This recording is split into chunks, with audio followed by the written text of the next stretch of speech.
G'day guys, welcome to the next instalment of the WSSC Podcast. I haven't done one of these for that long. My last one was a long time ago. As most of you guys know, I am very, very busy. Lots of things to talk about today. I've got a very, very, very special guest with me. His name is Adam Trypas. Have I got that right or wrong? Trypas. I'm not very good with last names. Trypas. He's been in the industry a long time. So for all the aspiring coaches out there, guys like this, you have no idea, man. I've been thinking about this podcast, and this is a bit weird to say to Adam right now, but been thinking about this for a while. I've actually got a piece of paper. I've got a pen right now. He's going to drop some knowledge bombs on us. So if I was you young kids or any exercise science student out there, man, get a pen, get a paper. Guys like this who've been in the industry 15 years, 20 years, man, these are the guys you want to learn off. Welcome, Adam, to the WSSC Podcast. Welcome. Thanks, mate. I appreciate you talking me up like that. Very good. Now, for all the guys out there, I kind of ad hoc everything, but I've actually got questions here. I've tried to structure this. So we're just going to kind of go back and forth with the questions. Adam's just going to explain a lot bit about him, his philosophy, and we'll just go back and forth. So these are the questions you guys wanted to ask me. So, Adam, first question. Tell us a little bit about yourself, coach, and pretty much your background and stuff like that.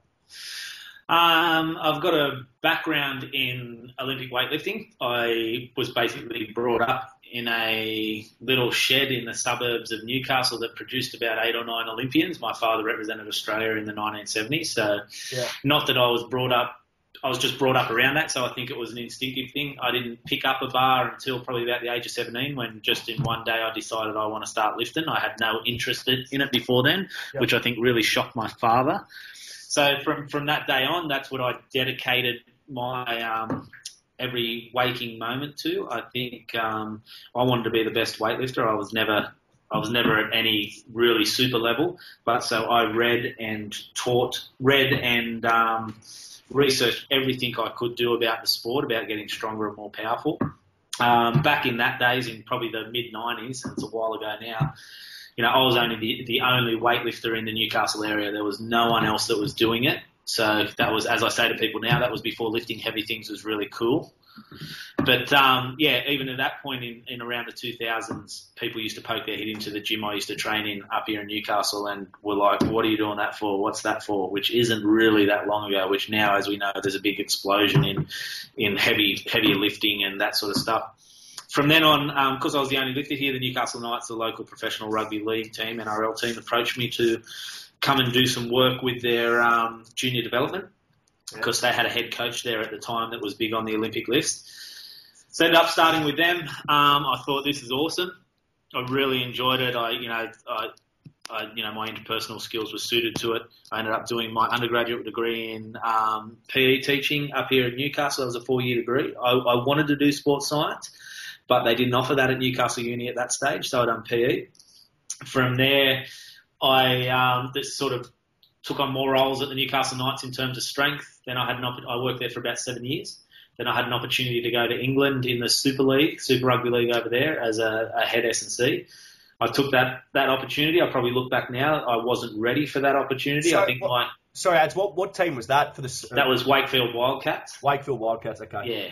I thought I was ready, being young and brash, but I don't think I was ready for more the pressure that comes with that and all the other things. What was your position there, sorry? I was the head of strength and conditioning there. And how old were you when you got that position? 27. And just to let everyone know out there, to get a head roll at 27 these days, I mean, it wouldn't happen these days, would it? No. Yeah, 27. I started with the Knights when I was 22.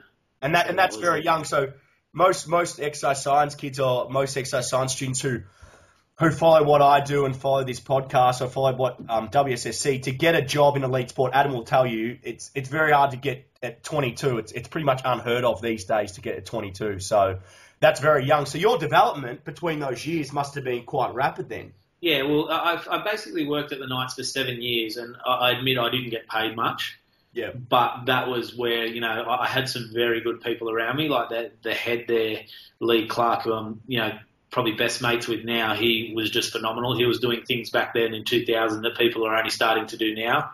Yeah. He was an elite level sprinter, so we clicked very well. We complemented each other. Yeah. But during that time that I was working in Newcastle, the local soccer team, Newcastle United, they went full-time professional. Yeah. And I ended up taking on that role with them as well as the Knights. So it was like two sort of part-timey roles, or two sort of full-time roles that you make part. Yeah. But and I took on there as their conditioner and stuff like that, which was really good. Like, back then, it's interesting back then trying to do a lot of repeat speed work, introduce them to doing some strength work, and that was so foreign to soccer in Australia. Sorry, how long ago was that in soccer? That was probably what? 2001 to 2003. So that's a long time ago. Even these days, they're just finally coming into your repeat effort work and the benefit of strength and power for athlete performance. So back then, I'm guessing it would be even harder. It's funny, I only caught up with one of the players that we had there that was young Joel Griffiths. It's a pretty big name in Australian soccer now. I only caught up with him a couple of weeks ago, and he actually said that to me. He goes, it's funny that the stuff you were trying to do then is what we're starting to do now. Yeah. So, which I took that as a bit of a compliment anyway. Yeah, well, it should be a compliment. Well, even though it was frustrating back then, but yeah, it's good. So, I went over to England, and it was probably one of the worst times I've had in the industry, but I look back now, it's probably one of the best times. I probably was trying to do stuff that was a way ahead of people's thinking in terms of not really running over 100 metres, doing a lot of repeat effort stuff. Come home from there, and I ended up studying and doing my Masters through ECU in 2007. Yep. Started doing that, which was a phenomenal course. From there, I then got approached about a position in Japanese rugby through networks. I went over there with the Toyota team, and I spent nearly 4 years there. That was really successful. I basically had to change the whole psyche of how the organisation worked. For example, I turned up there the first day to watch training, and they were doing 6 1.5-kilometre runs. 6 1.5-kilometre runs? Yeah. I went home to my wife and said, was my girlfriend there at the time, wasn't my wife, she's my wife now, and I was like, I don't know how I'm going to do this. Yeah. So that took a lot of...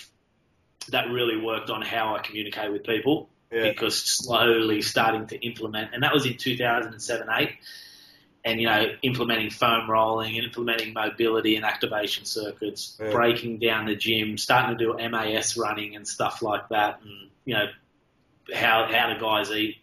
But becoming a bit more structured, just in terms of how they do things. And I like a lot of times I got hit, pretty hard. Like my sort of ego got hit a bit hard when you got coaches saying to you that we need to do more fitness because Japanese people lose their fitness quicker than foreigners, which I didn't even have an answer to that. Like, I didn't know how to answer that. I know how to answer it now, but how to answer that? I mean, I don't know who said that.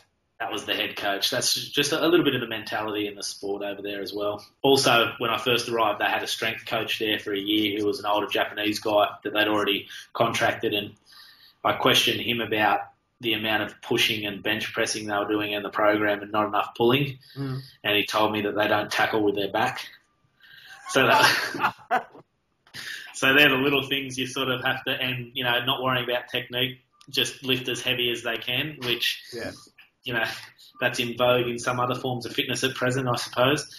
But then had pretty success there. They got promoted to the top league over there, which was the first time they ever had, and really reduced the injuries and changed some things. From there, I come home for about 6 or 8 months and done a lot of stuff in workplace here, which I really enjoyed in terms of bringing in a lot of pre-starts into mining in Australia, mobility and education and stuff like that.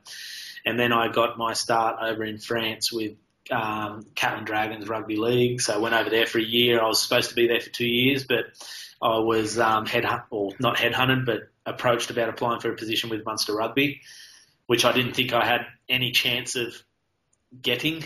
Yeah. And ended up, getting that position at the head of performance, which, people that know rugby, Munster's probably one of the most prestigious rugby clubs in the world. I spent about a year at Munster. I was supposed to spend nearly 3 there, but there was a changeover of coach after the first year, and unfortunately, I and a couple of others weren't in his plans. So Yeah, so that That's elite sport, though, isn't it? In a nutshell. yeah. That's just you learn to deal with that. There's not much you can do. You need to I would rather have that out on the table than beat a club where that the head coach of the club doesn't agree with what you're doing or you don't agree with what he's doing. It just becomes frustrating. It's not worth the time, because when you're at that top level of European rugby, it's a 24/7 job. It's a high pressure job, and as much as you can, you take that pressure home with you. Especially when you've got a young family and that, they feel the pressure. They know when you lose, they know when you win, they know when things have happened. My wife knows that straight away, because she come from being a pretty high level gymnast as well, so she understands sport, the ups and downs of sport as well. So now I'm home now, just deciding. Been home since just before Christmas, deciding where my next move is or what I'll be doing, which could be over to America or back over to France, or I think my wife is pretty much silently hoping that we stay at home, because we've got a 4 and 2 year old boy, which I'm starting to get quite comfortable here at home, and got a few plans in the pipeline here as well. Awesome. Cool. Awesome. I mean, you can kind of see with your area, I mean, you've got a very extensive background. So obviously, depending what your next move, obviously anything you do, I'm sure you'll be successful at. Well, you've pretty much gone through 3 questions early on. You've done very well here. So we'll go to number 4. Number 4. This is an area which I'm interested in, but I think I already know the answer, but we'll see. We'll get you to answer it. What areas of physical preparation do you think you specialise or have an interest in? Obviously, I like the strength and power development. Yep. I really like that, but I think because I've been around it so long, not that I've become stale with it, not that I think I'm some sort of world leader in it, but I've got a pretty good grasp of what I think works and what I think doesn't, and I always sort of build on it and read. Yeah. For example, myself and Lee Clark from up here in Newcastle, we were looking at what Westside was doing in the late 90s. That's sort of how much of a jump we had on that with, when it's coming to vogue. And I know in some circles, the Smolov squat cycle and stuff like that, I remember doing my first one in about 1997 or stuff like that. So sort of been around that, but I've really I'm really interested in the mobility, the stability side of things as well now, and also I've really been looking at a lot of applied sports science in terms of GPS, heart rate, wellness, and all that, how that actually affects performance, because I think we've gone out of control with it at the moment. Yeah. And a lot of people have started to pull back a little bit on that now. You can pull so many things with him, but coaches and all that, we just need to know what affects performance. Yeah, I think it's funny you brought that up about sports science. How everything, especially in Australia, see, I go to the States a lot, and I know you've been in the States a lot, and the differences in the ability to communicate and apply that information. So you and I talked before we started this podcast, and we both agreed that I think America are 10 to 15 years ahead of us in coaching, yet we're 10 to 15 years ahead of them in sports science. So I'm guessing if you could find that happy medium to where you can understand science and apply it, because I think you're right. Australia goes a bit overhand with all these GPS, all this objective monitoring, if it's like a testosterone, cortisol, creatine kinase, subjective wellness markers, stuff like that. I think we go a bit fucking over the top. At the end of the day, isn't it just a fucking tool in a toolbox? And isn't it, nothing will ever beat the art of being a coach and the art of applying that information and actually coaching the athlete.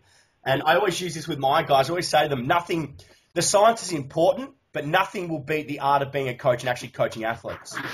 You can like, I think David Joyce said it really well. A lot of this stuff, what it does is it helps you make your decisions. You will know as a coach if your athletes are flat, if someone's carrying something, but you need, in this day and age, you need to go to your head coach, especially with a pretty, high-level team organisation. You need to be able to go to your key stakeholders and go, this is the reason why. And that's what that data does, is this backs you up. Like little things that I teach a lot of people is I will always go out and watch my athletes warm up before the actual warm-up starts, because they're creatures of habit. If someone does something that's different that they don't normally do, that's a little bit of a flag to say that something's going on with that athlete. And you usually go over and have a chat to them and say, what's up with you? And 9 out of 10 times I say, look, I'm a bit tight here or here. Okay, let's get that sorted before you go into anything. So that's what, and even when you look at morning markers, the subjective markers, you've always got to, at Munster, we made sure that we watched our athletes do it. Yeah. And then as soon as we got a flag, someone has to go and talk to that athlete. You still got to get a feel of the athlete. Yeah. It's not, the worst thing that an organisation can do is employ a sports scientist that looks at that data but never takes their head up off a computer, because you need to be able to feel what the athletes are doing as well, and not just looking at numbers. But how true is that? How many staff would you get, right? You've been in places where you had to manage 13, 14, 15 staff at a time. How many times would you get a sports scientist in who understands all this data yet can't express it or communicate it to an athlete? The point I'm trying to get across is how important is that that communication to the athlete and to get to know the athlete as a coach?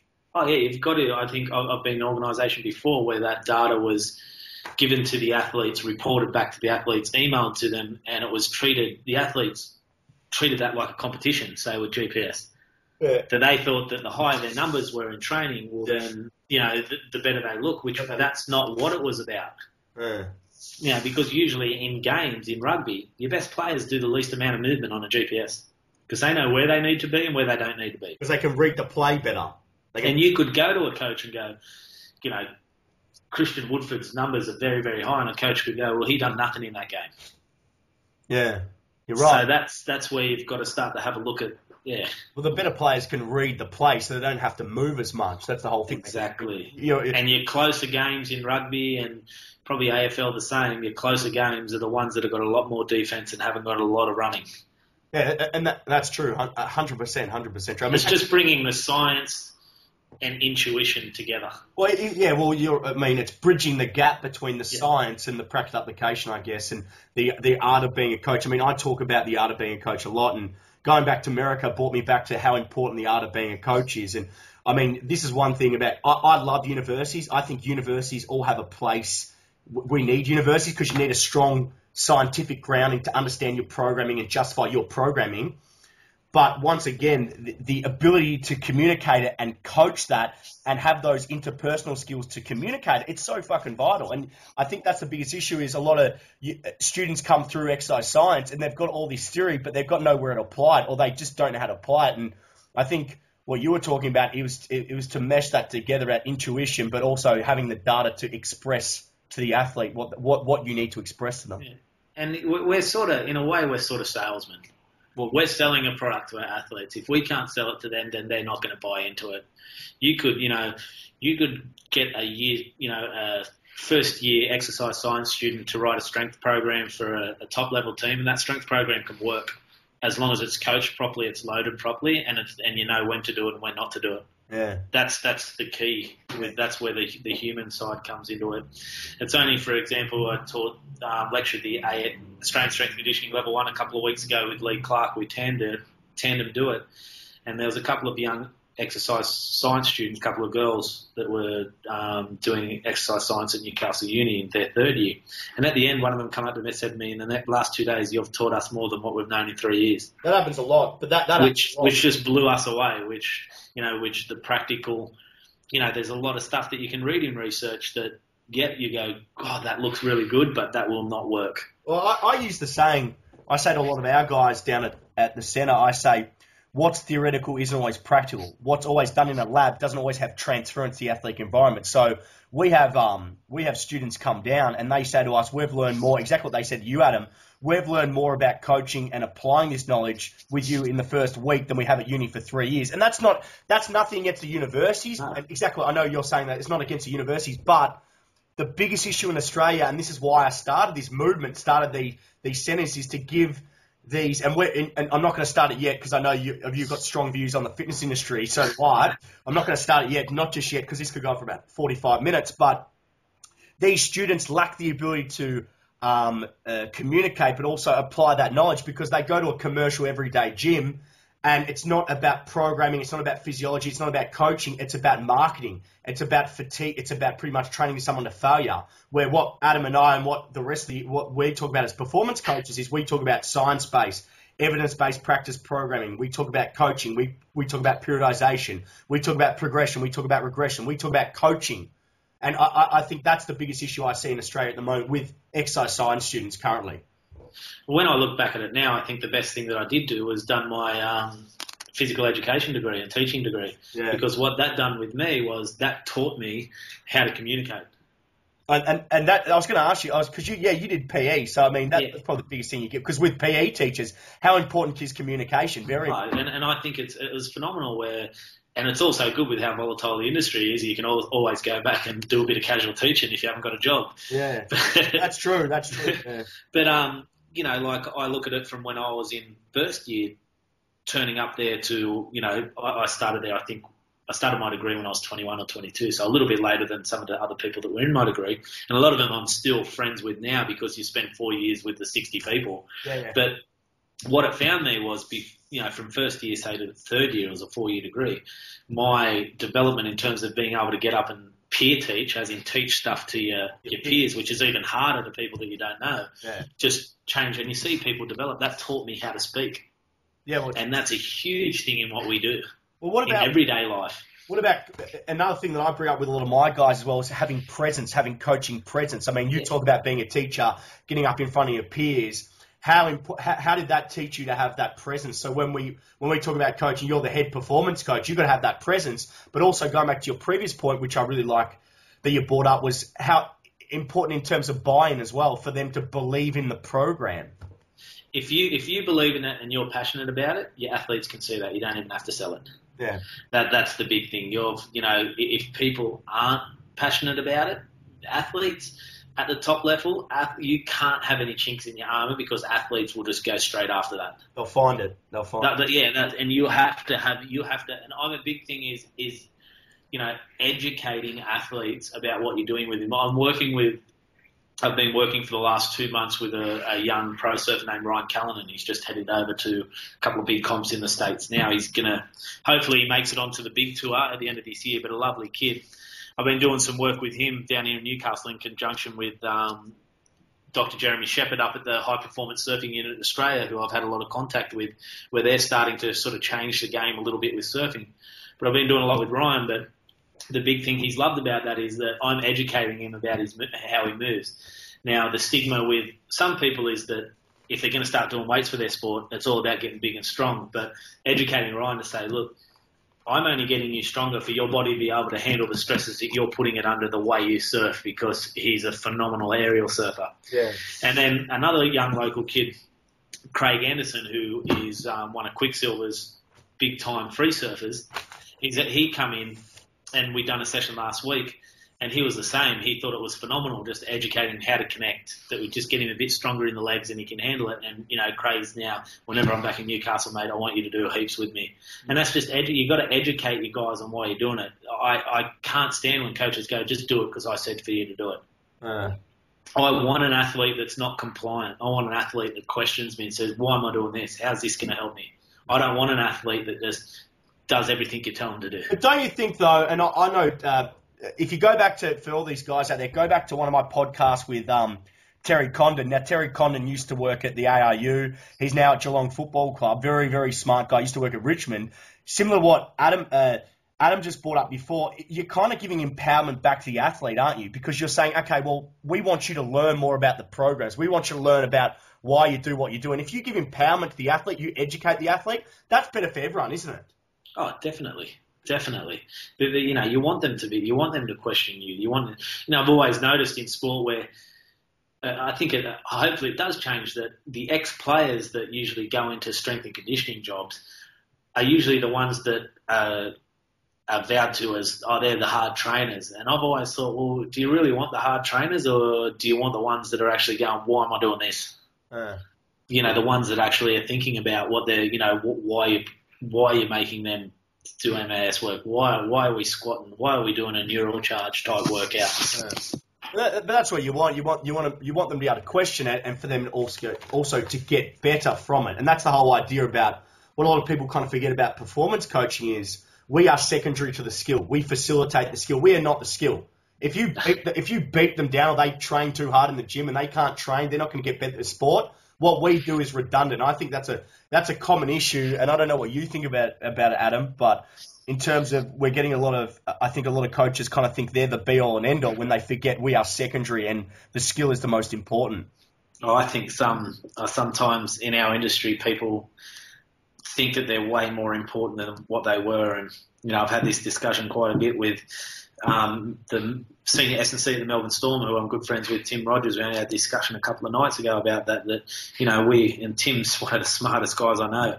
He actually said that, where does there to, you let the skill take care of a lot of the stuff, where there's there to facilitate that. And I've always said whenever I go into a new organisation or work with staff that, with rugby comes first. Yeah. If we think guys are too fatigued or anything like that, we cut stuff from our program before we even go near the rugby side of things. Yeah. Because we do whatever we can before we go and confront a coach and say these guys are tired. Yeah. Well, and that's important because they have to play their skill because that's what they're getting paid to do. And that's the most important part is developing that skill. So for all the young coaches out there, for anyone watching this podcast, if you're an athlete watching this podcast, I think Adam summed it up quite well, is if you're going to cut back on anything, cut back on the gym first. Obviously preparation and athlete development is important, but you don't want to be cutting away from your skill. So if you're too sore and you can't train and you can't play the sport, you can't play the game the optimal, cut down on. You got to start looking about the extras you're doing. You got to be very holistic with what you're doing. So the sport, in my opinion, Adam's opinion, sport is priority over everything. Now, kind of linking in with this question, obviously my area of interest personally is athletic development of strength and power. In terms of developing strength and power, what is your methodology of looking at developing in the gym? What is your methodology in terms of developing strength and power for the athlete? I think from the bottom of the tree, it's just basic sort of primitive movements. You squat, you push, you pull. You move something fast, and then you might compensate that with, some core work. I'm a big, some people disagree. I'm a big anti-flexion, extension, rotation type of Stuart McGill. I just think that stuff's phenomenal. Yeah. And in terms of programming, I use a vertical integration type model. I train all the parameters at once, but there's always an element. There's always a degree that's pushed more towards each element. Like, we might be in a strength phase, but we're still working a little bit on hypertrophy. We're still working a little bit on power. But to pull that back even more, I think it's like a long-term model. You look at mobility and stability first. Yep. Then you train strength and power. Then you train repeatability. So you're obviously non-linear. You're a conjugate guy. Yeah. Yeah. I'm a big believer in all that. I mean, I think that works more efficiently, especially for the field-based sport athlete who has to train multiple qualities at once. I think it's exactly what you said. I mean, if you're in even though you might be in a hypertrophy block, but you're still doing some sort of explosive work. You're still getting a bit of strength stimulus through that hypertrophy block as well. And so, but you still can use some linear work if, with the surfers I'm working on now. Yeah, definitely, because this stuff is so foreign to them that it's just a very slow process. And to be honest, we're not turning them into physical beasts because they can surf without the strength and conditioning side of things. They're phenomenal athletes, but we're just trying to make them, probably to reduce their risk of injury, and trying to make them that just a little bit better, because you could never quantify what you're doing in the gym or what you're doing. You can never.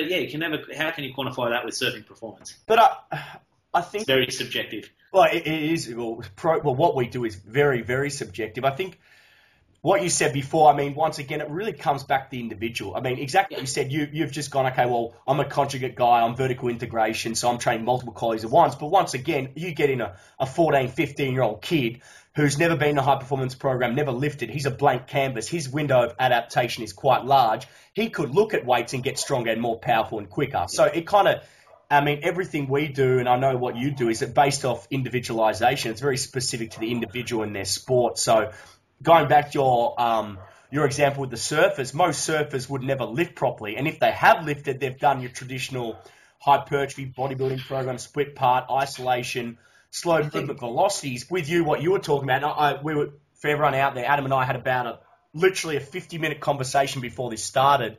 And if you talk to anyone in this industry who likes talking shop like myself and Adam, we kind of go on tangent. We talk about different things. Adam was just talking about when he got his surfers in and really just educating their surfers on the importance of mobility, stability, activation, self-myofascial release. And what he was talking, what these surfers have seen, as Adam's explained to me, is they've seen improved performance, but they just feel a lot better because they've got better body postural control, body awareness, and neural control. And I think that's a big part of programming for any athlete. The first thing you want to do with any strength or power isn't always first off strength or power. Most of the first time is what you talked about, is get them into the process of self-myofascial release, activating dormant muscle groups that are down-regulated, completing basic primal patterning, kind of like your hinging, like your push, like your squatting, like your pushing, like your horizontal push-pull, your vertical push-pull, and a bit of core work.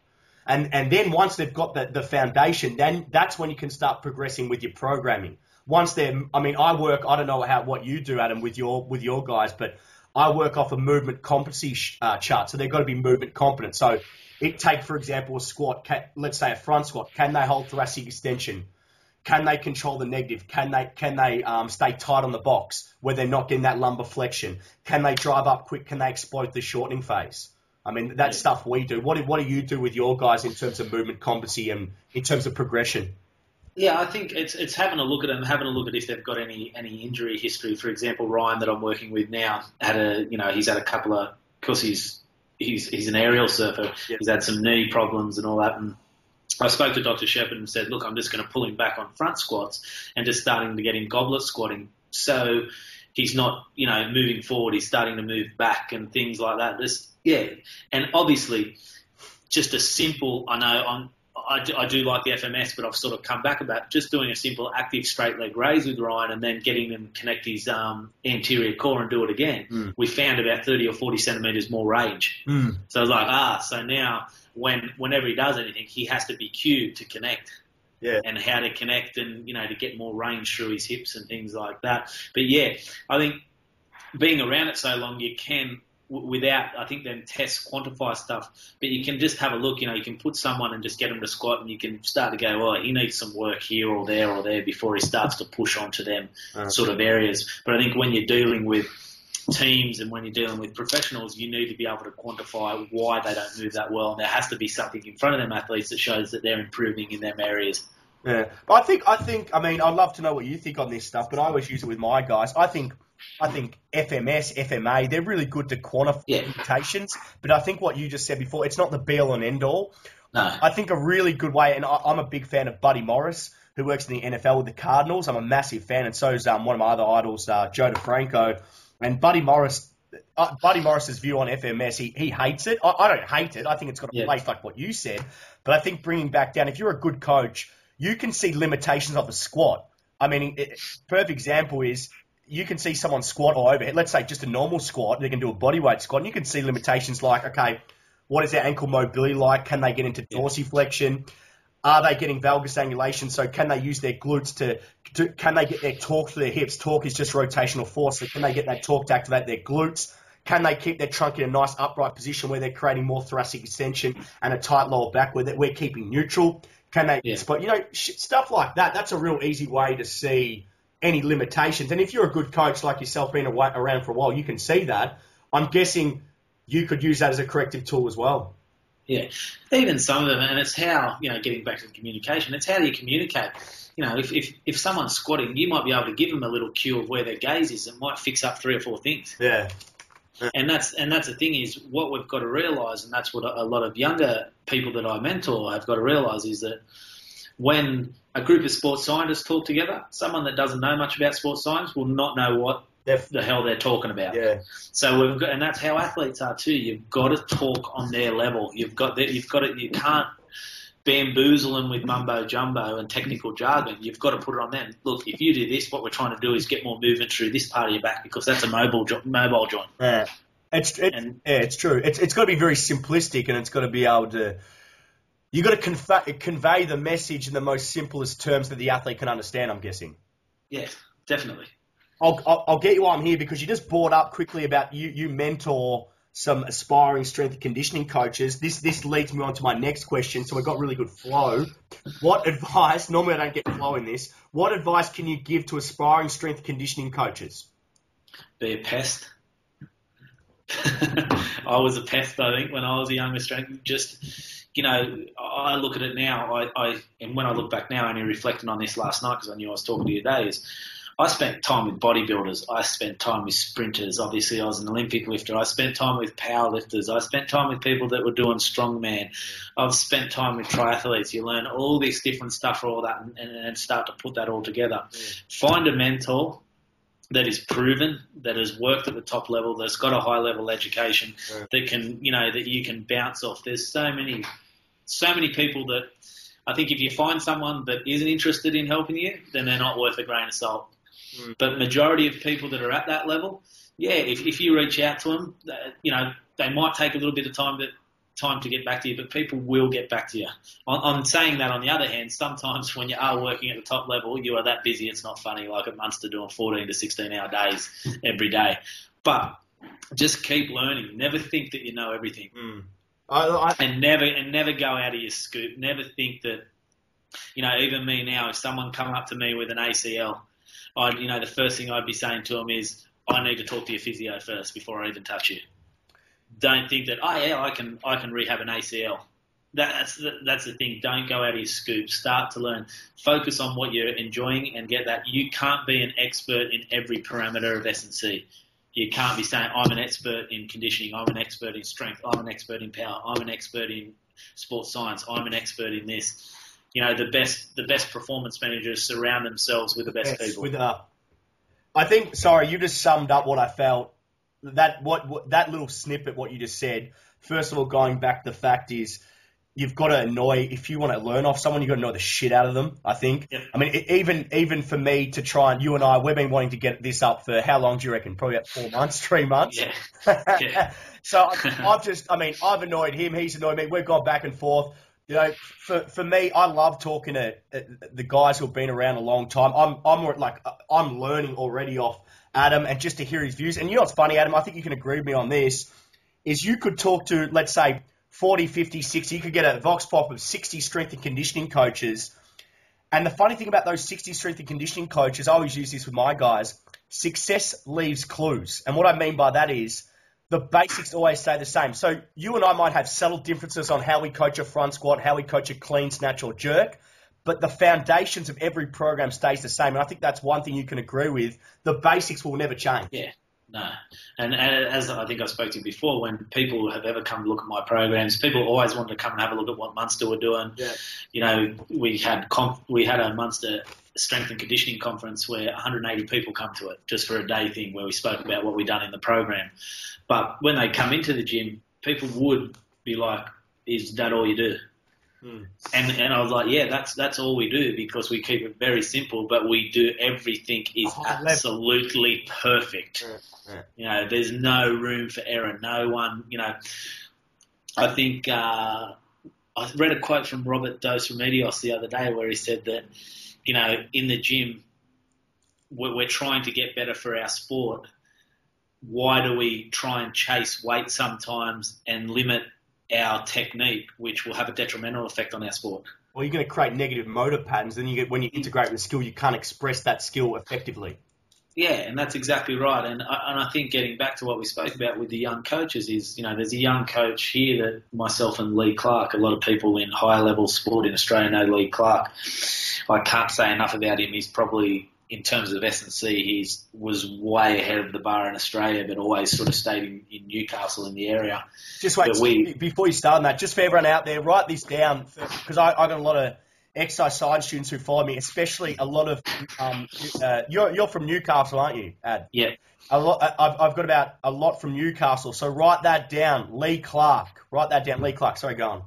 And he's a lovely guy as well. And, he's probably mentored me the same that, we'll give anyone whatever they want. Like, if anyone wants any help, we'll help them out. Yeah. But, a young guy that we've mentored here, which I think he's the perfect sort of guy, and I really hope he gets his start in the industry, a guy called Matt Toohey. He's done all the Exos courses, got his master's degree, still working a little bit in amateur, but starting to build up there. He's just the kind of kid, he's only young in the industry, but what we really like about him is he knows when to speak and he knows when to not speak. Yeah. He will express his opinions, but he won't express his opinions as in, I'm young, I'm brash, I know everything. And, hopefully, I think he's going to be doing a little bit with Exos in Australia, which is awesome for him. So he's another one up in the Newcastle area, and I think he's on the Central Coast. Matt Tui, he works with at Soccer Specific School. He's a phenomenal S&C. Well, there we go, Matt Tui. So if you're listening, Matt, I hope you're listening. One of your mentors at your pump up. So there we go. I just going back to your original point. I love how you said that don't think you fucking know everything. Stick to your area. I mean, my personal area, I did my honours in neuroscience. So anything to do with neurological adaptation, neuromuscular adaptation to strength and power, I believe that's my area because I've learned off guys like that. I think I'm a little bit rehab as well, but at the same time, I don't think I'm the mobility guy. I don't think I'm the conditioning guy. I think what you brought up before is I try and get the right people in the right areas to make me better and learn. I'm always going to learn, but for all the exercise science students watching this podcast, Adam summed it up quite well. Don't think you know everything. If you think you know everything and you got your head up your ass, that's where you're going to be found out. It's funny, I've been in this industry 9 years and I've worked with a number of elite, sub-elite or amateur. The more I learn, the more I realise I don't know anything. And it's always funny when people come to me and they're like, oh, I can't believe how you are. I thought you'd be completely different. I said, mate, I don't know everything. I am learning, like Adam's learning. Like you could get a guy like a Darren Burgess at Port Adelaide. I'm sure he still learns every day. And that's the network everyone's trying to create. You always want to learn off each other. So for me to get in contact with Adam, and I would say to him, oh, Adam, what do you think about this to develop strength? What do you think about this to develop power? And we'll spitball. And that's the great thing about this industry. It's such a small industry, but if you are humble and if you want to keep learning, you're always going to get better. So for all those students out there, just always want to get better, always read. And I think the point you brought up about that young fella developing real well, and good luck to him. Hopefully he makes it because he's obviously got a great attitude. If he can play the politics and he can keep networking, well, it's true. If he can network, yes. Yeah, he's done well. So, and just one more point, Adam, I think you brought up really nicely how you brought up how when you were growing up, your old man was an Olympic lifter. So you've learned different crafts. So you've learned what, as a performance coach, I always bring the point up.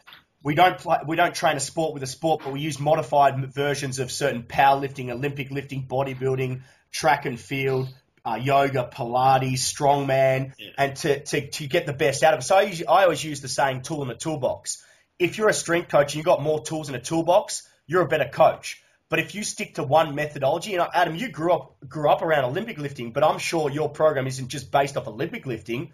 I'm sure you've got powerlifting, modified version of powerlifting to develop maximum force. Yeah. You've got Olympic lifting to develop high load power. You've got plyometric sprinting stuff to develop low load power.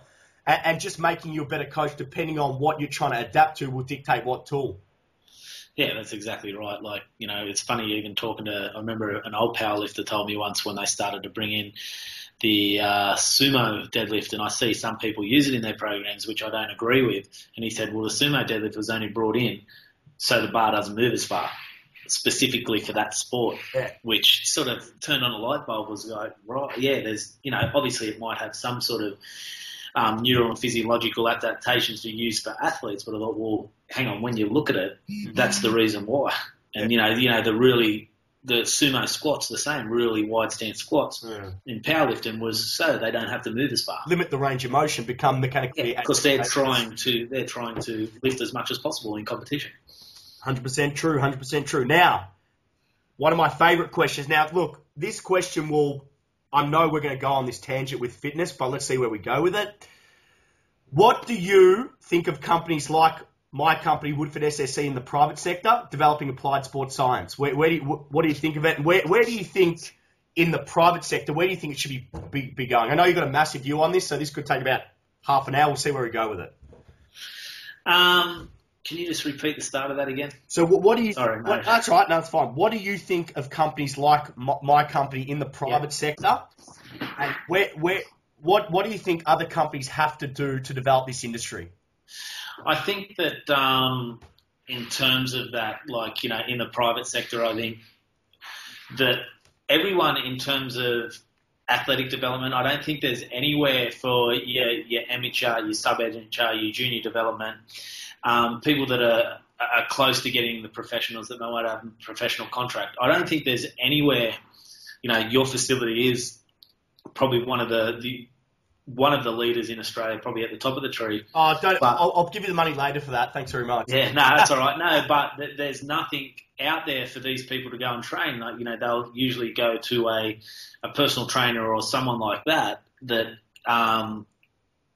basically hasn't got the knowledge or the experience that someone that, and I will say that, and I agree with it, someone that has got a degree or someone that has, spent. Oh, he went there. That spent a fair bit of time. No, the thing is that a degree to me, if I'm employing, a degree doesn't tell me that someone's better than someone else. What it does tell me is someone that's committed 3 to 4 years of their life with very little money going to university, dedicated to what they want to do. And it shows dedication. You're willing to put in the time, because you know what? I've been saying this for the last 7 years.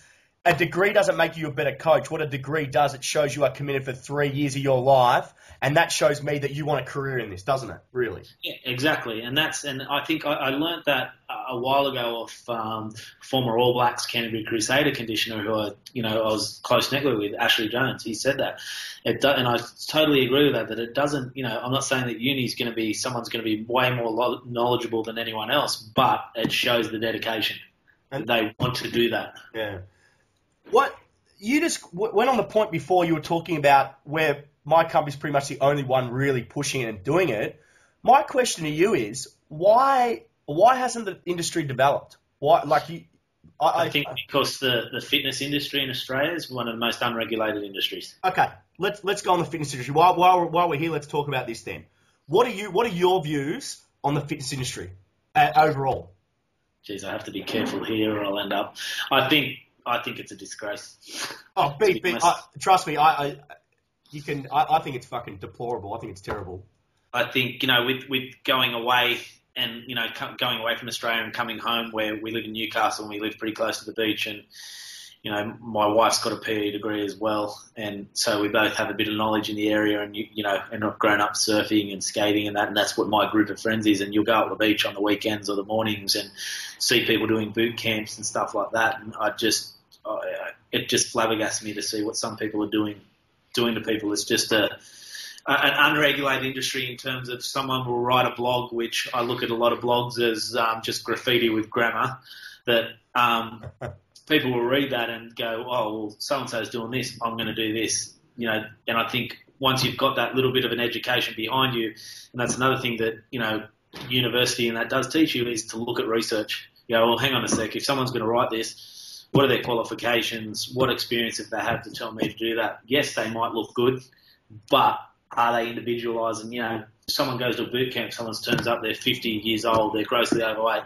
All right, you're going to flip this tyre for the next 40 minutes. Where majority of people in the fitness industry that come to people, they're probably better off just going for a walk. Why do you think that is, though? Like, why? I mean, we talk about physiology, we talk about programming, we talk about coaching, we talk about biomechanics. So, we've got all this information. So we've got these coaches who are really educated and really applied. Yet, why is it in the fitness industry it's thrown all out the window? I think because it's just unregulated. It's a lifestyle industry. People get into the industry and think, oh yeah, I like going to the gym, I like doing fitness, I look all right. I'm going to be a personal trainer. I'm going to start doing this. I'm going to open my own, where they haven't got that background in them to show that when if you do want to be successful, it's a 24/7 job. It's not a lifestyle job. It's and you talk to anyone, majority of people want to look like athletes. Yeah. And I think we spoke about this before. If you put a bodybuilder up and an elite level athlete, say a sprinter, majority, I'm not saying all the population, majority of the population want to look like a sprinter, but no one wants to train like that. Yeah. That's what I don't understand. People are more pushed to training to a traditional type bodybuilding, boot campy, things like that, which, as I say, if you go and watch a boot camp that goes for 40 minutes or an hour, I guarantee the quality of work is probably for the first 5 to 10 minutes, and after that, people are better off stopping and going for a walk, because it gets slow, it gets arduous, technique goes out the window, and people probably feel worse than when they started. And you see that a lot. I think you bring up the fair point is, if you want to look like an athlete, you want to become more functional, you want to look better. I think the most effective way, and Adam, you probably see this a lot. You might let's for example, let's say a 35-year-old male. He wants to look, he wants to feel better, he wants to lose a bit of body composition. He's only got 45 minutes, half an hour to train, yet we still are stuck on this traditional 3 sets of 10, split part isolation, like chest tries, back buys, legs, core abs. Now, but it's been proven in literature that if we do big compound core movements, recruit a lot of muscle tissue, expend a lot of calories, put on a lot more lean body mass, decrease your body composition, yet we're still stuck in this inefficient way of training, still doing long, slow distance running. And we're fucking in the year 2015 where all this information is readily available. Is it because we're a creature of habit? Are we too scared? Like, I'm trying to change this where we're trying to push this information out for athlete development, but I know your passion as well with mine is developing the fitness industry as well. Is it because we're just a creature of habit? Is that it? I think the education isn't out there, and I think that's what, people, I'll talk to people about my time at Munster, and even when I was, doing some lectures in Workplace last week, where they're regarded as a ridiculously fit team in all aspects. That's not because of me, it's the culture of the place. But I'd say to people, in a 12-week preseason, how many fitness sessions do you think they do? People would be tossing up 10, they done 2. 2? They had 3 days off. But everything they done every other day was ridiculously quality lifting, quality speed work. To do a total of 3 minutes of speed work, they'd probably do an hour of preparation for that. Yeah. So everything, and my big thing with general population, if you can get someone to move better, they'll feel better. If they'll feel better, they'll move more. And it just keeps going around in a circle. And I think that's the big thing. We're not making, people will go into a boot camp twice a week, get the shit kicked out of them, and they'll probably do nothing else because they think that's enough. But how true is it that most people think an effective session in Australia is you even let's say even the junior athlete, without even going into this, but most athletes and general population think a good session is based off one of 2 things. One, did I get muscle soreness the next day? Did I get DOMS? Number 2, did I get my heart rate up? Am I sweating in a pool of blood? Have I been flogged? Did I throw up? Now you like I know, throwing up's just catabolic. That's just your body being catabolic. We don't want that. We want to be progressive. It's about stimulating, not annihilating. But for some reason, everyone thinks a good session is, well, let's not have any progression. Let's flog the shit out of you. Let's hope for the best, and let's just put everything together. And that's the biggest issue I see in the industry at the moment. Yeah, and I think it comes from social media and mass media where, your shows like Your Biggest Loser and stuff like that where, I've always said you give me someone for 8 or 10 weeks and put them in a house where you control everything for them. You could have them into a pretty phenomenal type athlete. And also, like you look at them sort of shows and it's pure entertainment. And that's what people need to realise is that, what would happen if we put 10 anorexics in a house?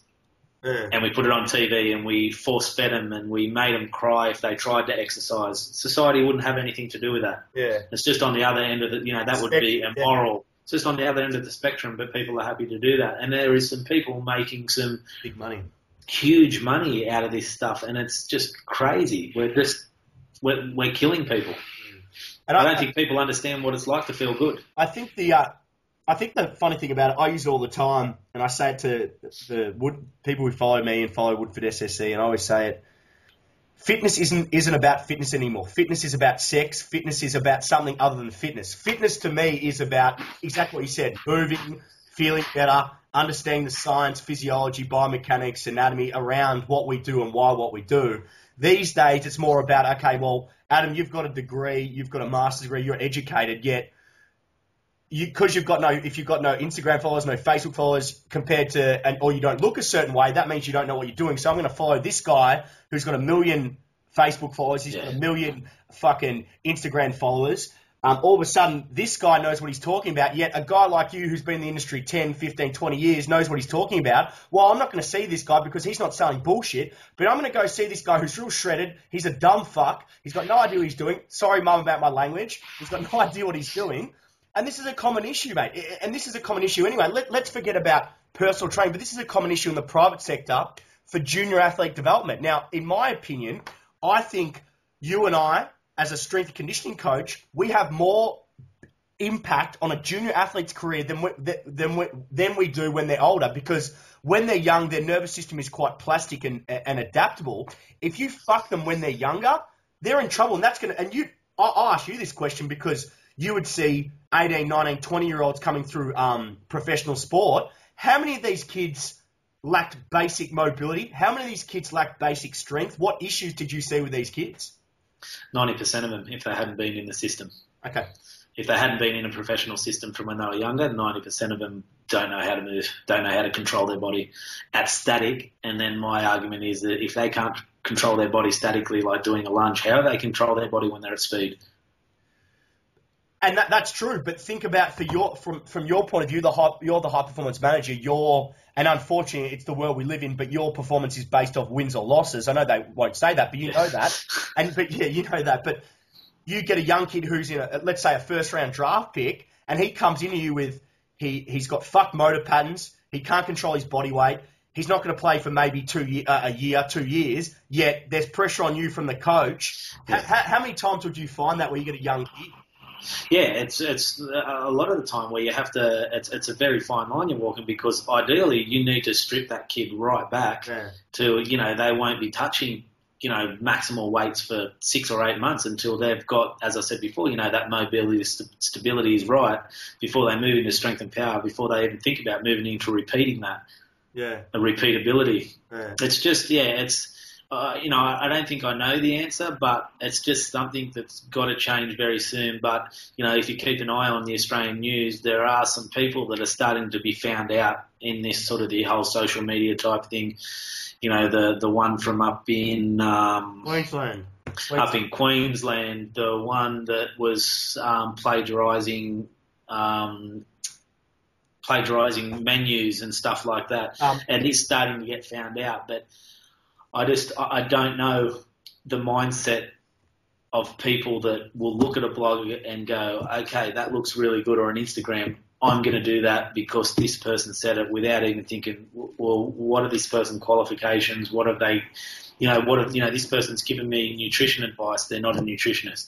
This person's giving me movement, nutrition, all this sort of holistic type stuff, but they might have only been in the industry 2 years. Mm. It's just, it's kind of scary, and I think that but I think that if you're dealing with junior athletes, if you can show parents where you've got that's university qualified, got a master's degree, got runs on the board with athletes before, got maybe runs on the board themselves, which isn't everything as an athlete, compared to your standard stock-of-the-mill Instagram personal trainer, the parents are smart enough now. I think we're getting smart enough to go, well, that's the person that we should be going with. But I don't think it's out there enough yet because, as you said, it's taken over by these people that are, basically just flooding Instagram and things like that, or blogs. To me, when you're working in sport, and as you know, with your own business, if you've got time to be blogging every single day and writing all these really long things and all that, what are you actually working? Are you coaching? You probably don't know the art of being a fucking coach. I've got this time now. After this, I'm straight back to coaching. You understand how, especially when you're a coach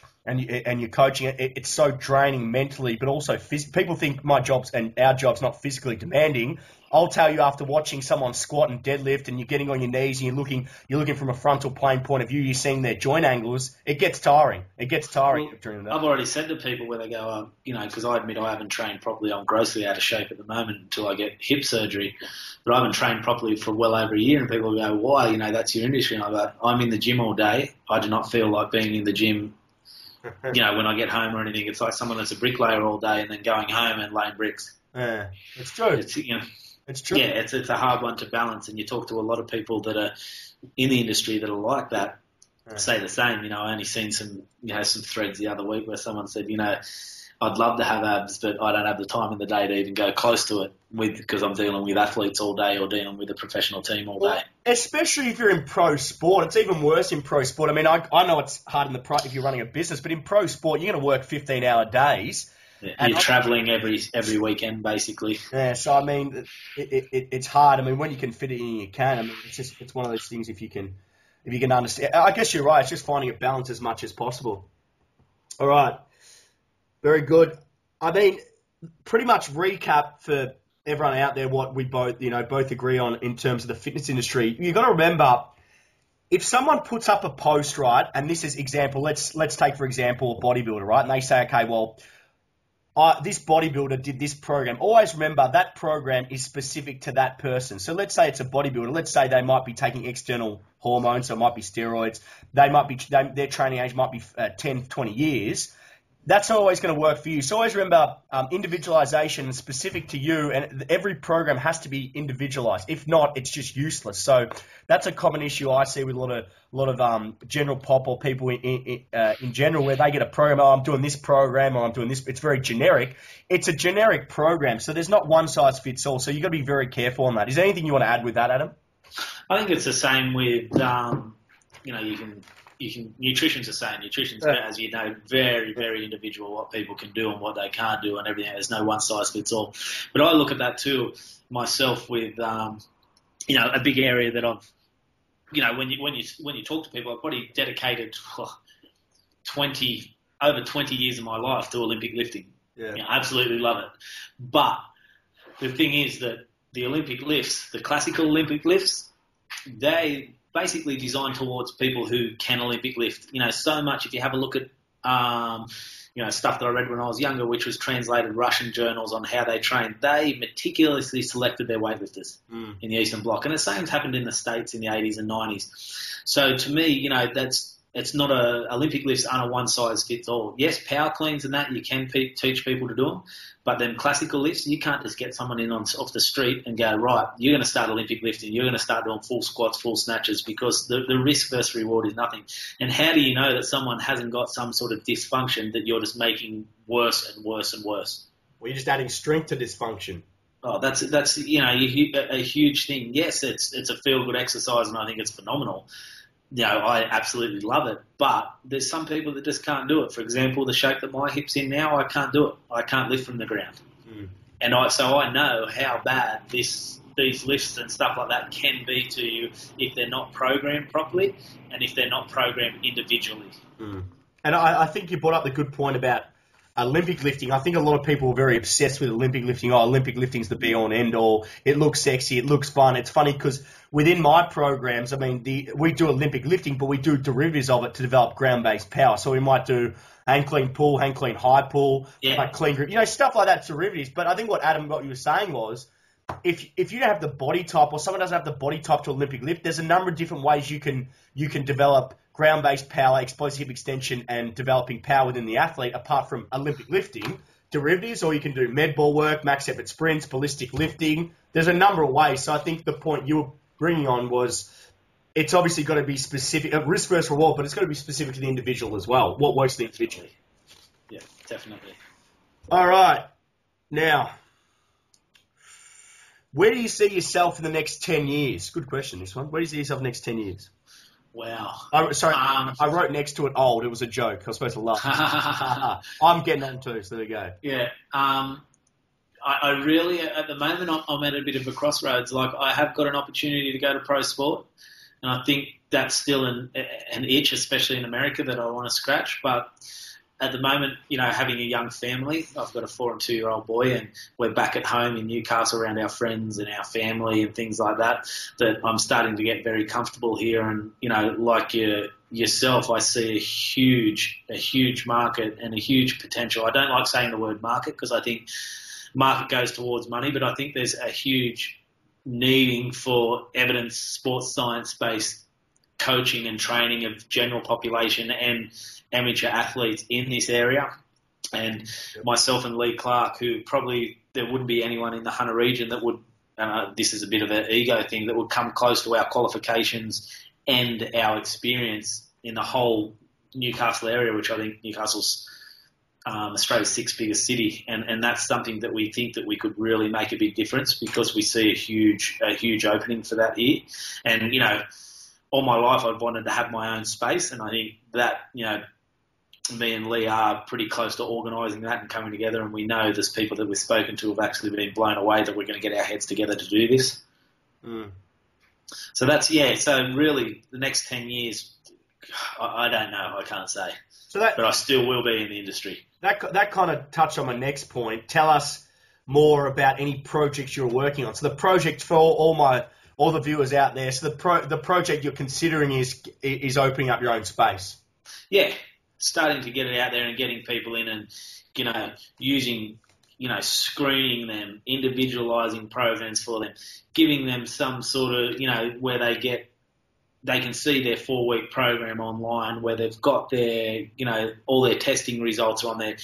To me, why not have a middle-aged lady come in off the street and take them through some testing and show them, look, this is where you are, this is where you can be in terms of their movement and stuff like that. Educating people about, I think something that massively works is having a 10-week program, one night a week, having people come in and showing them how to foam roll, how to trigger point, how to mobilise, how to activate, and even an office worker, making them walk out like they feel phenomenal.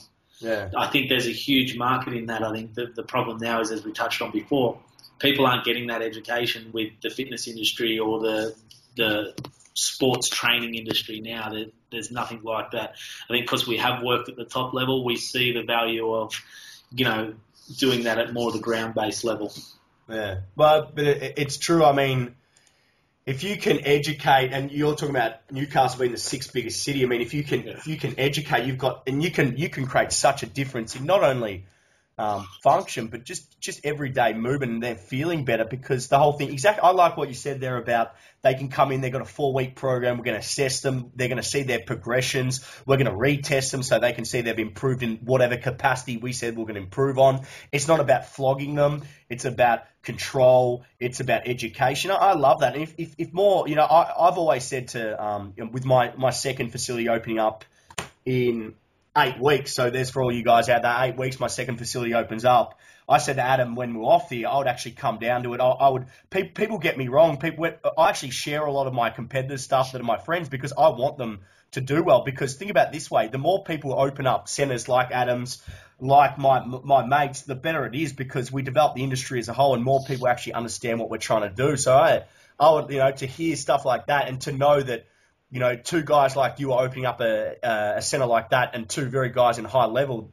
For all you Sydney guys out there, man, I would be, for any athlete watching this, if I was in Sydney, I'd be going to see this guy. Straight off the bat, I'd be booking straight away. I'd be getting off the phone. I'd be emailing. Oh, man, seriously, I want to come down there. When you open up, I'll be coming down. I'll be picking your brain. I'll be watching how you do things, man. That's how we all learn, dude, because I think that's great. So from my point of view, I'll be pumping it up. I hope to see a lot of you Sydney athletes down there. I personally hope to see a lot of my followers actually message Adam because, Adam's a really open guy. Hopefully you don't piss him off too much like I did. Anything like that. So, I mean, I think it's great. People always ask me, what do you think about this industry developing? I think more centres that open up with guys who are university educated, masters, undergrad degree honours, and who have actually results in their coaching, I love it. I will push them to the 10th degree because I think it's great. Because we need more people like Adam, more people like the guys who've been here for 10, 15, 20 years doing this because it makes us all better. Now, when are you coming down to WSSC? And I wrote, ha, ha, ha. When are you coming down to WSSC? I'm waiting for you to send through my flight tickets. Well, I told you, I said to you, we're doing, this is for all the guys out there, we actually got a project on. And the project is we're actually doing a conference down at the new WSSC and we're getting a few guest speakers. I'm trying to work on getting him, so it'll be pretty good if we can get him down there. So hopefully we can work. So hopefully when he's free, because he's got very young kids, so anytime I can get you down, man, it'll be a privilege. Nah, I'll be down there soon, don't worry. Good man. Now, last one. Closing comments. This has gone for 1 hour and 7, but I've loved every minute of it. Closing comments. Anything you want to say to all my viewers, anyone out there watching, this is what you've got. You got the floor's yours. Go. I think to all the young aspiring people there, it will be hard. Don't give up on it. We have probably brought up a lot of negatives in the industries, but there is a positive. It's the only job that you have that you're excited to work on on the weekends, working in professional sport, go and watching your team. I know in Munster in front of 60, 70,000 people and you're sort of on the sideline there, you're warming up teams. There's no better feeling than that. But you enjoy the highs and you enjoy the lows. When your team's losing, the pressure is on you and you do take it personally. If you don't take it personally, you're not passionate about what you're doing. Yeah. You get paranoid about injuries and things like that. But also the big thing is just, we want to educate and we want to make people better. We want to make people move better. We want to make people feel better. We want to make, educate people so they actually know what we're telling them to do and how that's affecting their body and why that's affecting their body. But the closing comments is I think the industry will change. As I said, people are starting to get found out. I think there's going to be a shift back around to this. And just to be very, very wary of these internet trainers or gurus that have their own self-certification courses and stuff like that, because if I was working in pro sport and you want to be in pro sport and you've come up with some person's self-certification course, that means nothing to anyone. That's what and don't go out of our scoop. We're S&C coaches, we're performance coaches. We can't cure cancer. We can't do stuff like that. What we can do is just make people feel better, make them move better, make them better at their sports and stuff like that, because the psychology does come into it as well. I think you brought up a very fair point. I mean, at the end of the day, our job is quite simplistic. We use science, we apply it practically, we help people move more efficiently. Overall, we improve performance. And I think that's the most important thing to get from anyone you talk to is if you can make someone more efficient and you can integrate with whatever they do in their life, be it sport, be it everyday life, and they can move more efficiently and they're more functional, they're going to feel better about themselves anyway. And if you can use science and you can justify everything with a science and art, I think you've gone a long way to being a very strong performance coach, strength and conditioning coach. And I think that's the most important thing about it. Anyway, Adam, I just want to thank you on behalf of WSSC and ChristianWoodford.com. Thank you very much for coming on this podcast. I mean, for me personally, I've taken a lot. I do message you a bit, and I really do appreciate you. You're always open with what you write back. You might, like me, you might take a little bit longer to reply because you are busy like myself, but you always do reply. So I know you got a young family, so I really do appreciate it. As with all the guys who have been in this industry a long time, I really respect, you supporting what I do in terms of the industry and you really getting behind me. So from the bottom of my heart, thank you very much. Also, quickly, if a young coach, because I'm sure this happens all the time, I put a podcast up, I interview a guy who's been in the industry, and then I get constant messages from the student wanting to message you. Where can they get in contact with you? Probably the best off would be through email, adam.trypas@gmail.com, which you can probably adam.trypas. Adam.trypas. Trypas. Trypas, yep, gmail.com. Gmail.com. So any aspiring coaches, just email them through. I'm sure he'll be happy to answer any questions. Other than that, guys, thanks for watching this podcast. Hopefully you got a lot out of it, and I'll see you soon for the next one. Thanks, guys.